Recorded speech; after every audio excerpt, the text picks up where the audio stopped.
И лепали бяшить, братья, начать и старыми словесы трудных повестей о полку Игореве Игоря Святославича. Начать же с этой песни по былинам сего времени, а не по замышлению бояню, боян бо вещий, аще кому хотяше песнь творите, то растека... Celle, frère, tes vifs coursiers, les miens sont prêts scellés devant course. Et mes hommes de course, ce sont des guerriers renommés, emmaillotés au son des trompes, bercés sous les hauts, nourris à la pointe des lances. Les chemins leur sont connus, les ravins familiers. Leurs arcs sont bandés, leurs carquois ouverts, leurs sabres affilés, eux-mêmes bondissent comme des loups gris. Par la plaine à la poursuite pour eux d'honneur, pour le prince de gloire. Alors le prince Igor mit le pied à l'étrier doré et chevaucha par la vaste plaine. Le soleil lui barrait la route de ses ténèbres. La nuit grondante, ça les présages, le menaçant de son orage, a réveillé les oiseaux. Un sifflement sauvage s'est levé. Dive s'est abattu et au fait de l'arbre lance son cri. Il ordonne d'écouter à la terre inconnue. Volga, rivage de la mer, rive de la Soula, Sourov, Korsoun, et à toi, idole de Moutarakan. Et les Polovs, par des pistes non frayées, ont fui vers le grand dos. Leurs chars grincent dans la nuit. On dirait des cygnes débandés. Igor mène ses guerriers vers le Don, et déjà l'oiseau dans la chênaie pressant le malheur. Dans les ravins, les loups annoncent la menace. Les aigles, de leur cri strident, appellent les faux à la curée. Les renards glapissent au bouclier rouge. Ô terre russe, tu es déjà derrière la colline. La nuit règne longtemps, l'aube a allumé sa clarté. La brume a recouvert les champs. Le gazouillis des rossignols s'est éteint. Le jacassement des choucas s'est éveillé. Les fils de la Russie ont barré les vastes plaines de leurs boucliers rouges, à la poursuite des honneurs pour eux, de gloire pour le prince. Le vendredi dès l'aube, ils piétinaient les bandes infidèles polovtiennes, et s'étant dispersés comme des flèches dans la plaine, enlevaient les jolies filles polovtiennes, et avec elles l'or, les passementeries et les précieux oxamites. Avec les couvertures, les manteaux et les pelisses, ils jetaient des ponts à travers les marais et les bourbiers avec tous les ornements des Polovs. Un étendard cramoisi, une bannière blanche, un gonfanon cramoisi, une hampe d'argent aux vaillants fils de Sviatoslav. La vaillante nichée d'Oleg rêve dans la plaine. Elle s'est envolée bien loin. Elle n'était pas née pour l'outrage, ni pour le faucon, le gerfaut, ni pour toi, noir corbeau, infidèle Polovs. Ksak court sous la forme d'un loup gris. Konchak lui indique la piste vers le Grand Don. Le jour suivant, très tôt, des aurores sanglantes annoncent le jour. Des nuées noires courent de la mer, veulent voiler les 4 soleils. Des éclairs bleus y palpitent. Un grand tonnerre va tonner. Une pluie de flèches va s'abattre du Grand Don. Là, les lances se rompront. Là, les sabres s'ébrécheront sur les casques polovtiens. Sur la rivière Kayali, près du Grand Don. Ô terre russe, tu es déjà derrière la colline.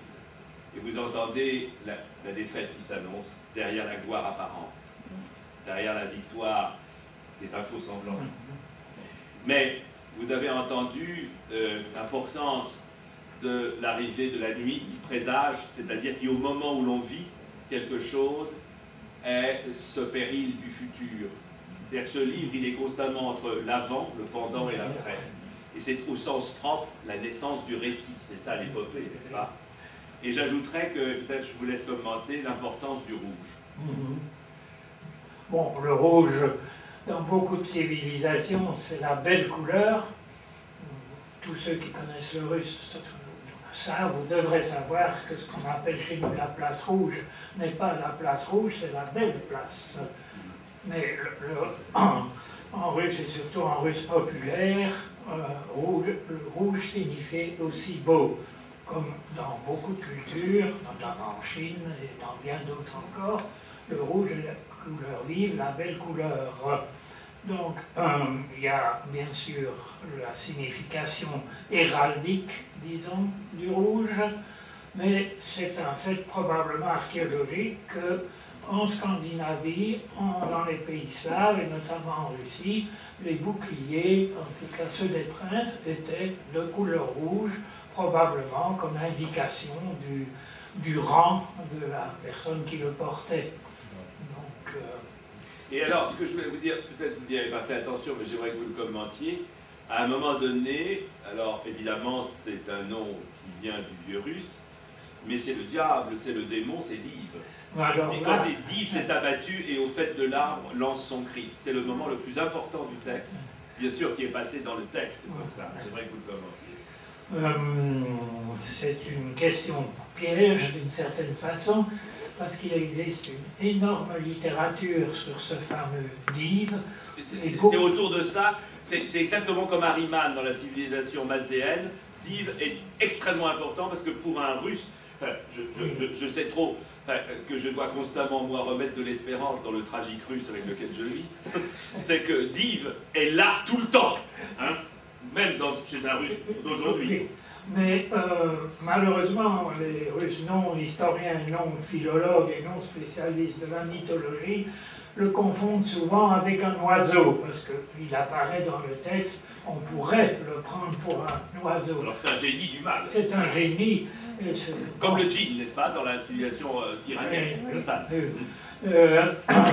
Et son nom, ça paraît une étymologie facile, mais son nom, Dive, est finalement étymologiquement le même que dans le mot français divinité.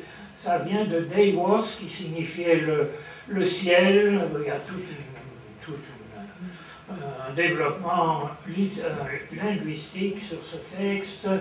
Il y a toute une série d'articles fort intéressants sur la signification de ce texte, de ce mot en tout cas. Donc c'est le génie du mal. Et justement, dans la Zadonchina, il est clair que le copiste a recopié Dive dans l'Idigore, mais il ne sait pas ce que c'est. Il l'emploie mal à propos. Il l'emploie mal à propos, et visiblement il ne sait pas ce que c'est, ce qui prouve encore une fois que la Zadonchina est plus tardive. Et alors, il se trouve qu'au moment, et vous avez vu que c'est une toute petite phrase, c'est presque rien, et ce presque rien, c'est le Deus ex machina à l'envers. Le roi, le prince peut faire tout ce qu'il veut, il a perdu, car le Dive a choisi le contraire. Le Dive, c'est la fatalité, c'est le destin, et le livre est en train de basculer au cœur de la victoire. Donc, il y a quelque chose qui est un chagrin humain qui naît en laissant la lecture de ce livre, et comme une émotion, n'est-ce pas? Et c'est ce qui, chez un homme sensible, car le professeur Blancoff est sensible, quoique universitaire, et non, je dis bien que de temps en temps, les universitaires font l'économie de leur sensibilité. Très souvent. Et qu'effectivement, ce livre nous rend complices de l'histoire que nous lisons, n'est-ce pas? Voilà. Alors, quels ont été, dans les problèmes de traduction, vous avez profité de la traduction de vos collègues, ou est-ce que vous vous êtes un jour dit, comme moi ça m'est arrivé beaucoup plus modestement dans des textes, je sais pas, des textes grecs, je me disais, à l'origine je suis helléniste, je me disais en lisant un Platon, je ne vais pas lire l'édition Budet, je vais me le traduire tout seul. Je me confrontais à ça. Est-ce que vous avez fait cette expérience? Oui. Honnêtement, hein? On est oui entre gens honnêtes. Oui et non. Pour certains mots, en effet, certaines phrases, oui, mais j'ai lu presque toutes les traductions françaises et des traductions anglaises et des traductions en russe moderne aussi, bien sûr. Je n'ai pas vraiment inventé cette traduction. Elle s'est servie de bonnes traductions françaises, même si je devais les corriger, les amender. Donc les deux aspects coexistent, original et utiliser les traductions existantes déjà, mais en les corrigeant et en utilisant surtout l'énorme littérature scientifique consacrée à ce texte. Tout à l'heure, on a assisté aux danses woloftiennes. Qu'est-ce qu'on fait aujourd'hui, les artistes et autres d'Igor? Cette image d'un Igor qui est en fait le sujet du destin. et c'est une manière d'expliquer aussi sa défaite, c'est de dire qu'il est valeureux, mais qu'il n'y peut rien. Le destin a choisi que l'histoire soit différente. Qu'est-ce qu'aujourd'hui Igor, dans l'imaginaire russe contemporain, des artistes, d'où les opéras, d'où les œuvres d'art en général, qu'est-ce qu'il est devenu? Est-ce qu'il est un prince de folklore? Est-ce qu'il est cette figure du sujet du destin et finalement de la mort, puisque c'est la mort qui est au bout, devant les barbares en quelque sorte? Quel est l'imaginaire russe aujourd'hui? Ça dépend du niveau intellectuel du lecteur, bien sûr. Mais globalement?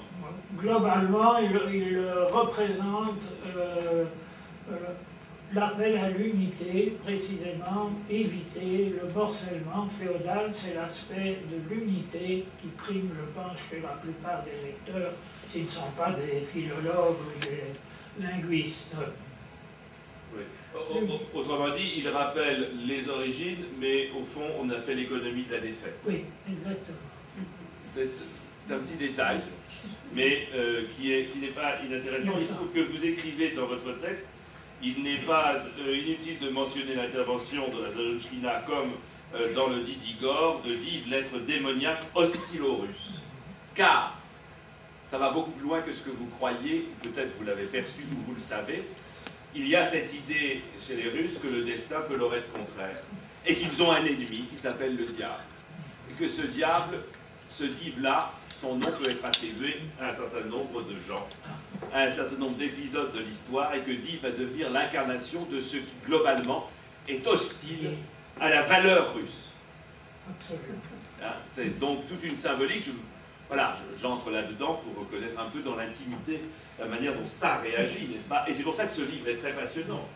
Et est-ce que l'on peut dire, d'une manière ethnologique, que ce livre est une clé de la compréhension de ce qu'on appelle l'âme russe? Oui, je n'aime pas ce terme. Non, mais non plus. C'est pour ça que j'ai dit ce qu'on appelle. Je ne l'emploie jamais. Je sais. L'âme russe, ni dans mes livres, ni dans mes articles, ni dans mes conférences. Je ne mentionne jamais l'âme russe parce que je n'y crois pas vraiment.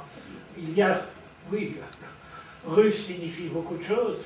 L'académicien Likhatchov a écrit un gros livre, un livre qui s'appelle le russe pour définir ce que c'est le russe et la Russie, mais je n'aime pas, je n'accepte pas cette idée d'âme russe. Pas plus qu'une âme française, une âme italienne. Il y a des traits ethnologiques, il y a des traits psychologiques, il y a des traits culturels, tout ce que vous voulez, mais appelez ça l'âme russe. C'est un de ces clichés qui traînent dans les vieux livres. Je crois que l'âme russe doit être né au XIXe siècle, je pense, puis ça perdure pendant le XXe siècle. D'ailleurs, on le voit de moins en moins, malheureusement. Oui, je ne veux pas vous contredire, mais c'est vrai que Natacha a ses frères et ses sœurs d'âme. Oui. Ne parle jamais d'âme russe, c'était des gens qui sont nés le même jour qu'elle, mais une autre date. Et alors, c'est magique, c'est totalement horoscopique et zodiacal. Mais il n'empêche que ça lui fait des relations remarquables. Et ça crée des sortes d'affinités célestes. Mais non, mais parce que ce texte est totalement magique. Et il y a quand même, alors quand on parle d'âme russe, même si on n'aime pas ces soins, elle ne parle jamais d'âme russe d'ailleurs, elle dit frère et sœur d'âme, il y a cette évocation d'une certaine magie, d'un mystère, des relations mystérieuses entre les êtres. Et tout ce livre est ainsi conçu. Alors il faut savoir que par exemple, l'ennemi est comparé au corbeau. Et vous avez vu l'arrivée là, dans ce texte, dans ce passage extraordinaire, le gazouillis des rossignols, c'est-à-dire le chant du prince, s'est éteint, le jacassement des choucas s'est éveillé. La nuit est là, et donc un destin est en train de changer. Et le prince a perdu son chant. C'est tout à fait extraordinaire. Et donc ce texte, quand on le lit et quand on a écouté ce qu'étaient les présages, eh bien on le lit comme un code. Hein. C'est un véritable code, et c'est bien au-delà de la métaphore, parce qu'aujourd'hui notre poésie est souvent fondée, la poésie mondiale, sur la métaphore. Et il se trouve que la métaphore a éloigné l'allégorie de son rôle et de sa fonction. Et là, nous sommes dans l'allégorie, et l'allégorie du réel. Mais peut-être peut-on passer une autre séquence musicale que les danses volofsiennes. Maintenant, oui. Vous avez commencé votre carrière comme helléniste. Oui. Le corbeau, oiseau impur, ça vient de la littérature byzantine, chrétienne byzantine. Exact. c'est pas une invention de l'auteur. Ah non, non, non, non, tout ça est très culturel. Et rien n'est inventé, tout est hérité. Voilà, c'est pour ça qu'on est dans un véritable code des signes. Quelle est la séquence musicale, cher ami Jean-Paul, que nous allons voir? Parce qu'on en a beaucoup de possibles, mais je ne sais laquelle vous choisissez. L'éclipse. Ah, l'éclipse. Mettons que je la retrouve. Donc juste une petite... L'éclipse qui était une réalité astronomique, hein, c'est pas une invention, elle a eu lieu. Elle a eu lieu. Elle est intégrée dans le texte. Elle est intégrée. Les astronomes ont calculé que c'était juste. Elle a eu lieu. Et que ça permet justement de dater la réalité du texte. Il faudrait imaginer qu'à la fin du XVIIIe siècle, la Faussaire était un astronome averti pouvant calculer une éclipse d'il y a 700 ans, enfin, ou 600 ans. Pas tout à fait évident. Avez-vous trouvé, cher ami? Quand, professeur, vous regardez cet extrait, est-ce qu'il vous semble, à vous qui avez fréquenté plus que n'importe qui ces terres de 1185, est-ce que cela vous paraît exprimer, en somme, le sentiment qui s'est répandu à partir du texte vers vous? Oui, absolument.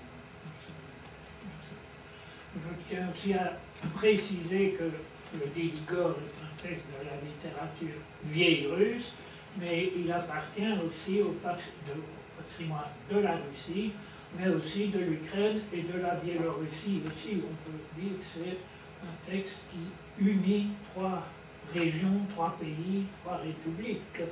Il n'est pas purement, uniquement russe. Oui, vous avez eu l'occasion de l'aborder en terre ukrainienne, en terre russe. Je vous dirais même, je suis à peu près le seul occidental qui ait fait le voyage de Novgorod-Seversky, la petite ville, la petite principauté d'où est originaire Igor, prince de Novgorod-Seversky. Je suis allé, avec ma femme d'ailleurs, nous sommes allés à Novgorod-Seversky. Il faut vous dire que c'est une expédition, parce que Novgorod-Seversky est une vraiment très petite ville dans l'extrême nord de l'Ukraine, mais tout près de la frontière russe. Je crois que nous étions à peu près les premiers occidentaux qu'on n'avait jamais vus à Novgorod-Seversky. Vous êtes en quelle année? C'était il y a 25 ans à peu près. C'est quand même tout récent. Oui, enfin... Non, je vous le dis.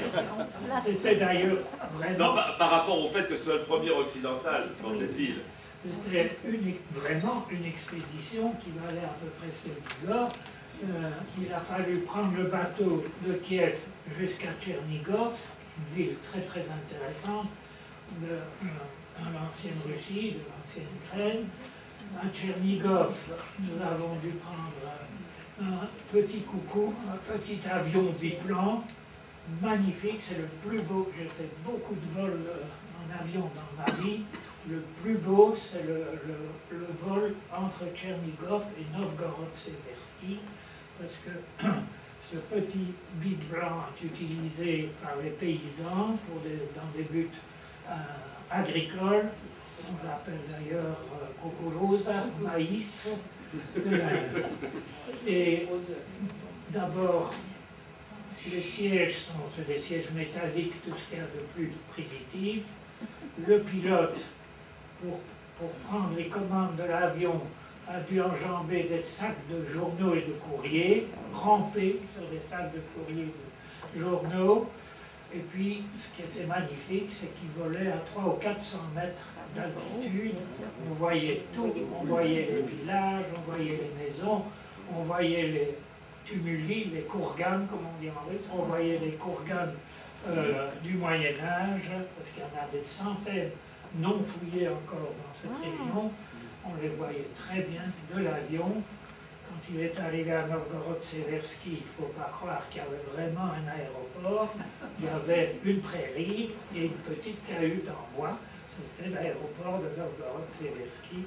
Mais j'en ai gardé un souvenir inoubliable. Je vous dis, c'est le plus beau vol que j'ai fait de toute ma vie. Et cette ville, que garde-t-elle de la mémoire prince. Elle garde encore elle a un ou deux monuments du XVIIIe siècle qui ont une certaine valeur si on s'intéresse à l'architecture du XVIIIe siècle.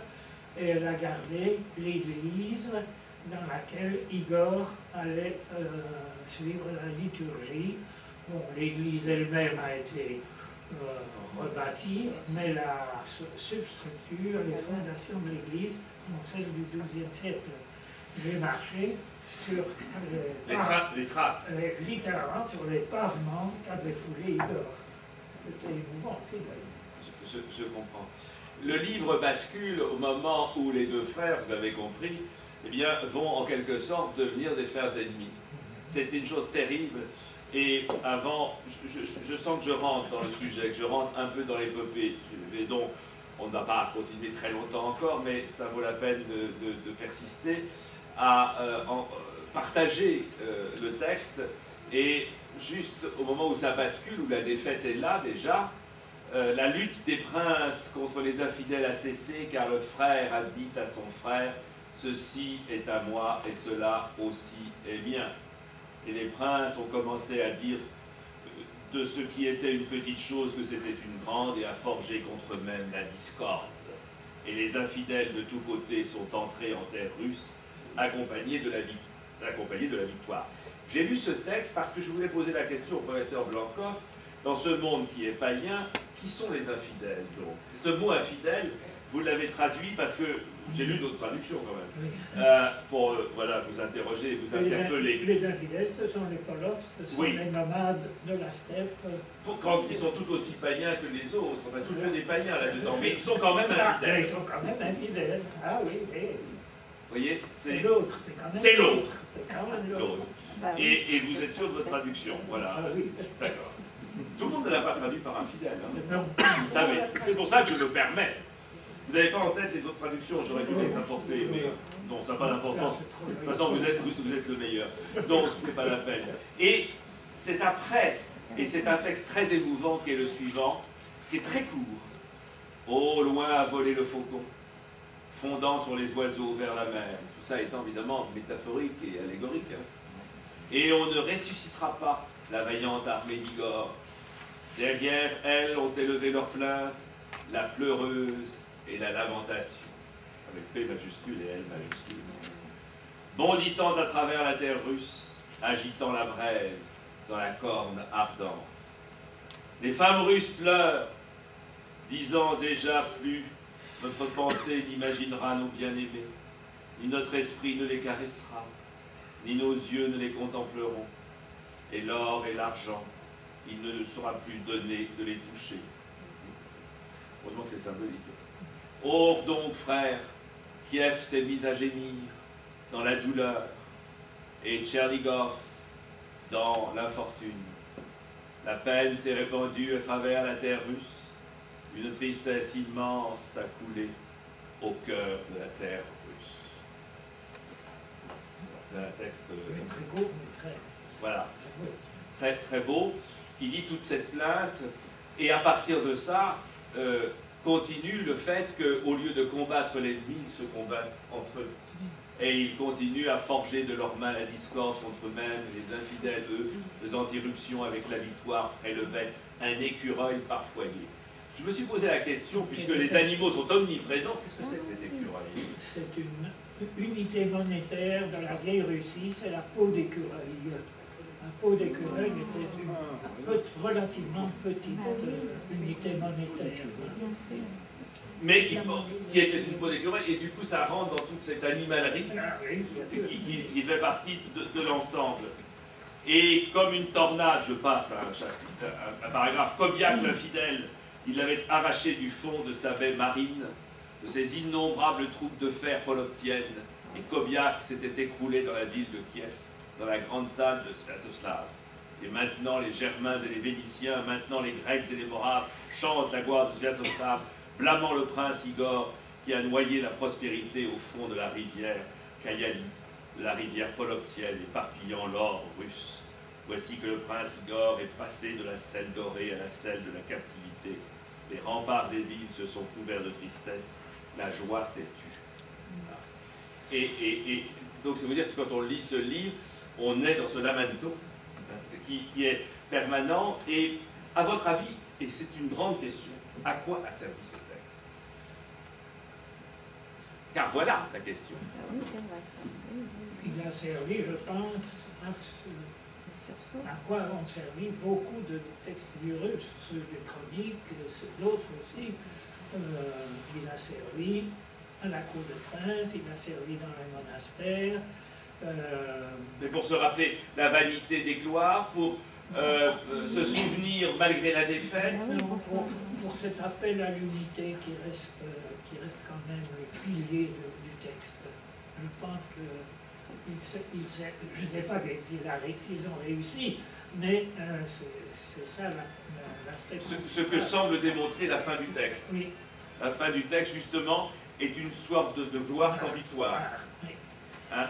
Et le texte se termine et précédera mes deux dernières questions par ceci. Vladimir Igorevitch, vive les princes et la Droujina combattant pour les chrétiens contre les hordes infidèles, gloire aux princes et la Droujina. Amen. Alors, je me suis demandé si ce texte-là n'avait pas été rajouté. Le Amen a probablement été rajouté par les copistes du XVIe siècle. Oui, parce que c'est impossible. Il n'y a rien, voilà. Tout le reste du texte, il n'y a rien qui fasse venir le Amen. C'était l'usage au XIIIe et même au-delà, bien sûr, de mettre Amen à la fin de la texte. Car, vous voyez, ce texte, je dois dire, parce que nous vivons tous les uns et les autres dans des actualités, dans des mémoires qui sont faites de nos défaites et de nos victoires. Mais ce texte-là est pour se souvenir d'abord de la vaillance, malgré les erreurs, et en réalité pour prier pour le prince, quel que soit son destin. C'est une sorte d'intercession via l'auteur, une intercession dans ce monde. Et j'ai cité ça parce que nous avons cessé de parler d'un texte magique et païen, et à la fin, nous voyons qu'il y a eu les infidèles, et maintenant, il y a combattants pour les chrétiens. C'est-à-dire que nous sommes dans cette mentalité, vous savez, il se trouve donc que je suis pasteur, mais que mon nom est païen Appenzeller, et que je me suis fait moquer toute ma vie, n'est-ce pas, parce que je m'appelle païen. Or, païen, ça veut dire paysan, vous savez, ça vient du mot paysan en français, parce que nous avions les vieilles, comment dirais-je, mythologies de la nature dans lesquelles nous avons cru quand nous étions paysans. En russe, chrétien, oui. Paysan vient de chrétien. Exactement. Alors voilà, il l'a pris. Alors... et oui, voilà. Et d'ailleurs, je le disais à mes étudiants ce matin, puisque pour toutes sortes de raisons, je leur montrais les patrimoines spirituels de la chrétienté et de l'islam.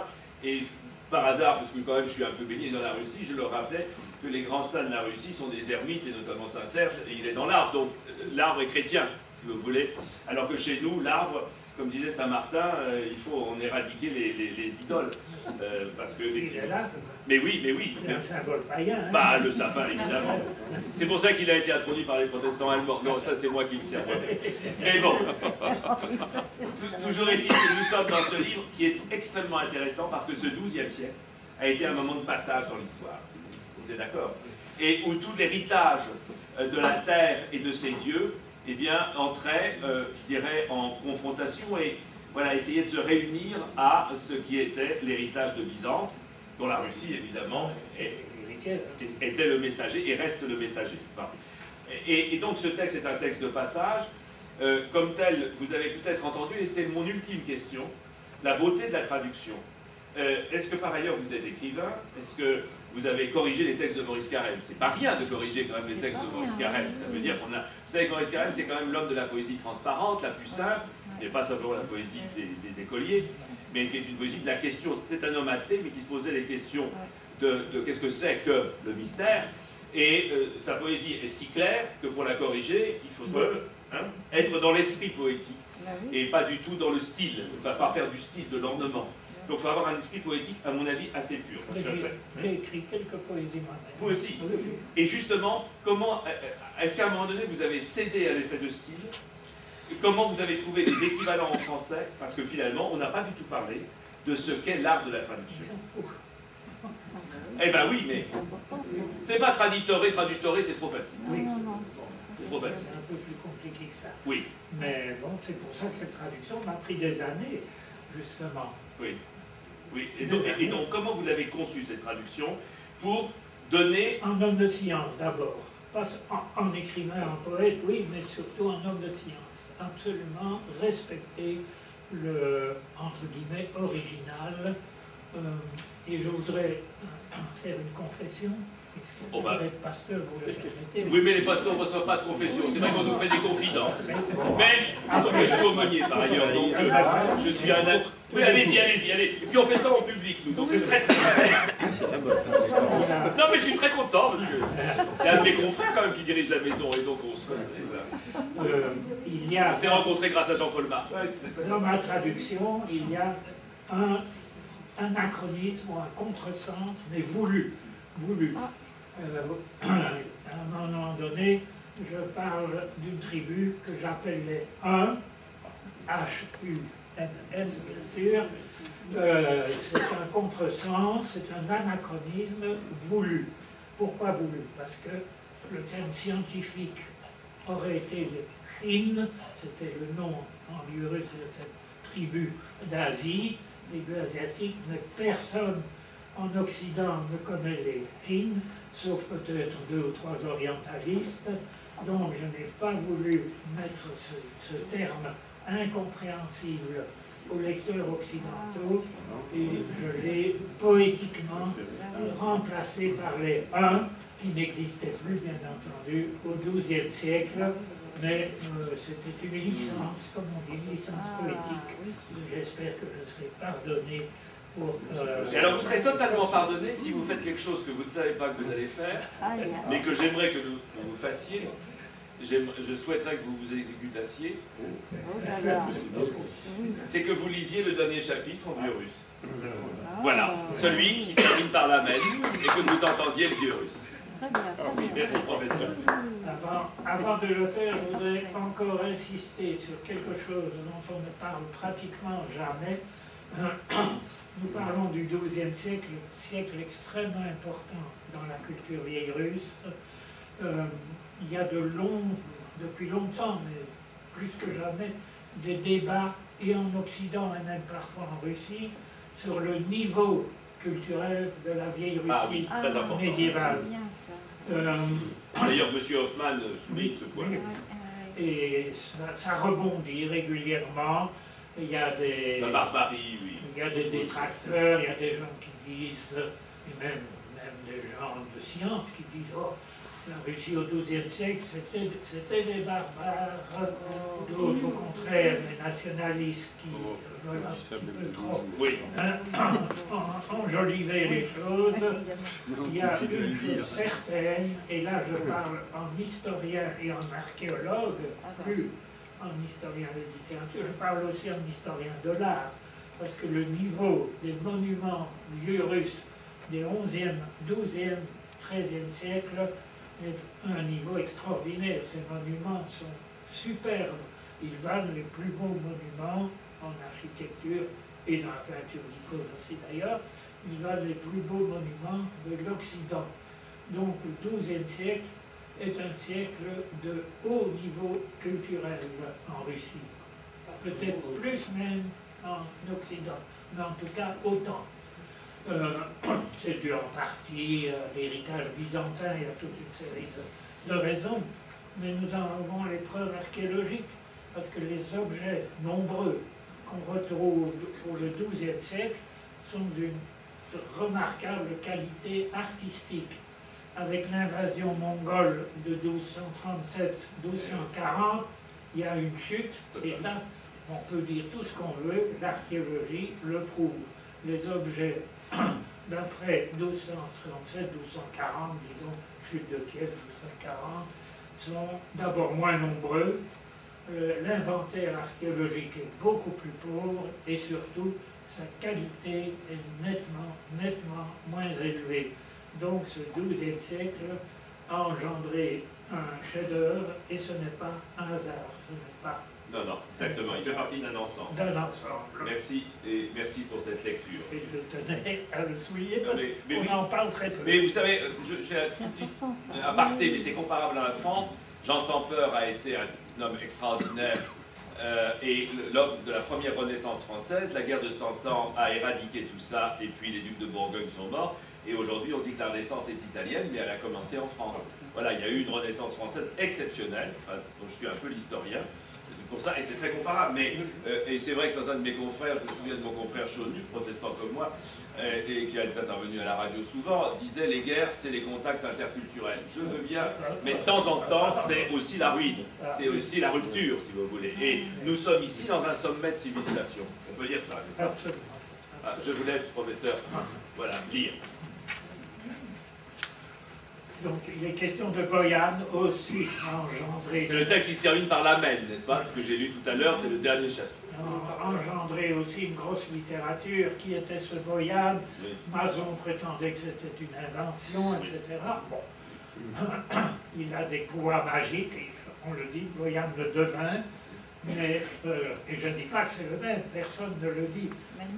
Dans les graffitis de Sainte-Sophie de Kiev, je l'ai vu, sur les murs de Kiev, il y a une inscription en vieux russe, à peu près de rien plus tôt, fin du XIe probablement, qui mentionne la terre de Boïane. Or, cette terre qui est mentionnée est très grande, donc ça veut dire que celui qui l'a achetée devait avoir des moyens considérables. Je ne dis pas que c'était nécessairement le même, mais enfin, le prénom, qui est d'ailleurs d'origine bulgare, pas d'origine purement russe, le prénom existait et qui ait eu un magicien, entre guillemets, qui s'appelait Boïane, n'a rien d'impossible ni de contradictoire avec tout ce que nous avons dit. Mais des remarques comme ça, il y en aura encore 50 à faire, nous allons nous limiter. Il n'est pas quelque chose que il est déjà ça. Allez. Riek Bojan i Krudi na Światowa pjesmotvorca starого vremeni Jaroslavlja. Olgojevkoga na hoti. Тяжко ти голови, кроме преуju. Злот и тем, кроме голови, русской земли без Игоря. Солнце светится над небесе. Игорь князь в русской земли. Девицы поют на Дунаем. Вятия голоси чует море до Киева.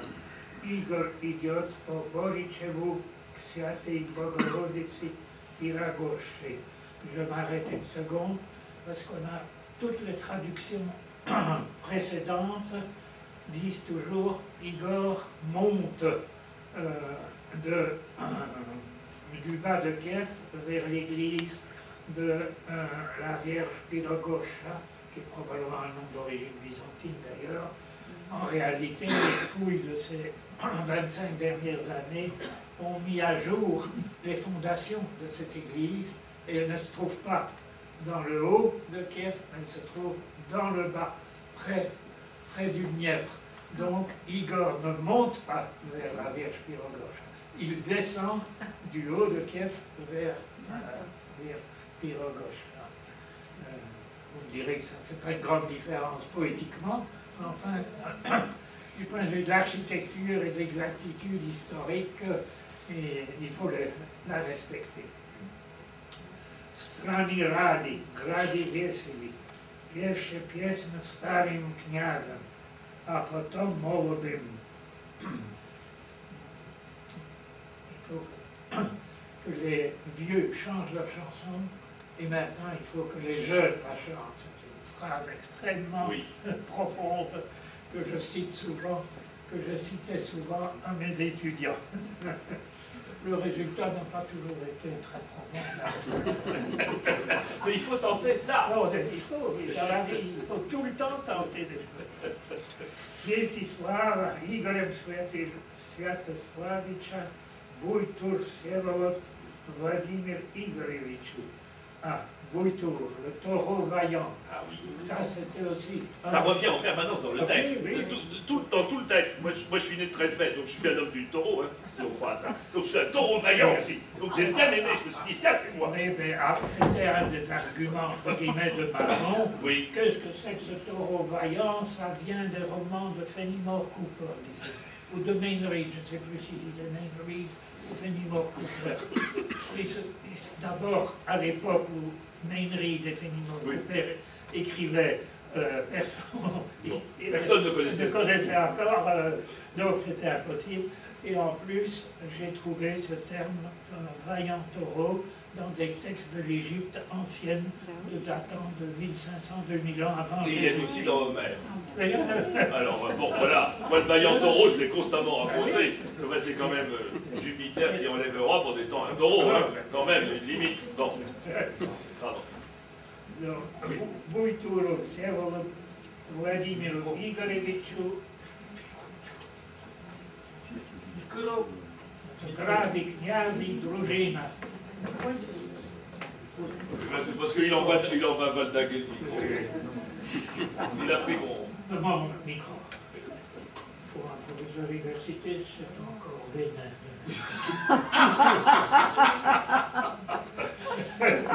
Bon, passons. Obaraja za chrystiani, na paganie, polki. À propos, polk, dit la campagne d'Igor. En russe moderne, polk veut dire régiment, une troupe. Et d'ailleurs, beaucoup ont traduit par la campagne de la troupe d'Igor. Mais en vieux russe, ça signifiait et troupes et campagnes militaires. Et dans le contexte, j'ai trouvé qu'il valait mieux utiliser campagne. Campagne, c'est comme ça que vous l'avez traduit. Kniazem slava a družine, amin. Probablement ajouté, mais enfin, peu importe, il y est. Et c'est une manière de dire amen. Et merci de nous avoir entendus. Et une dernière séquence musicale, laquelle nous... Merci à vous encore.